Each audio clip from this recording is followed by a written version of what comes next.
வச்சு ரெக்கார்ட் பண்ணணும்ன்ற ஆசை இருக்கு சார். அந்த படத்துல வந்து சுயம்பரம் படத்துல சுயம்பரம் படத்துல வந்து உங்களுக்கு சாங்லாம் இருந்தது, ஆர்டிஸ்ட்லாம் பெரிய ஆர்டிஸ்ட், ஸோ அவங்களாம் வந்து டக்கு டக்குன்னு பண்ணிடுவாங்க. உங்களுக்குள்ள சாங் இருக்கா? அதே போல எல்லாம் புதுமுகம்னு சொல்லியிருக்கீங்க.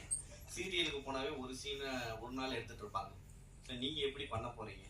ஆர்டிஸ்ட் அந்த அளவுக்கு ஒத்துழைப்பு கொடுப்பாங்களா? சார் முதல் கேள்வி சாங் இருக்கான ஒரு சாங் இருக்கு சார். நாளைக்குல இருந்து அந்த 48 மணி நேரத்துக்குள்ள ரெக்கார்டிங் ஆயிடும். இரண்டாவது, நீங்க சீரியல் வந்து நான் டிவியில இருந்திருக்கேன் சார், எனக்கு தெரியும். சீரியல்ல வந்து இப்போ நீங்க படத்துல பாத்தீங்கன்னா சீன்ஸ் கணக்கு 2 சீன் 4 சீன் 4 இல்ல 5 வரைக்கும் மேக்ஸிமம் போவாங்க. இப்பெல்லாம் 5 போக ஆரம்பிச்சிட்டாங்க. சீரியல் பொறுத்த வரைக்கும் episodes 3 episode 2 episode 3 episode target. நானும் சீரியல் பண்ணியிருக்கேன் ஒரு தொலைக்காட்சிக்கு. 4 எபிசோட் டார்கெட்னா 2 மணி நேரம் கண்டென்ட் அன்னைக்கு. அதனால தான் நிறைய ரியாக்ஷன்ஸ் இருக்கும் சீரியல்ல பாத்தீங்கன்னா. ஏன்னா அந்த டைம் கன்ஸ்ட்ரெயின்ஸ்க்காக இவங்க பேசுவாங்க, அவங்க காட்டுவாங்க, அந்த மாதிரி இருக்கும்.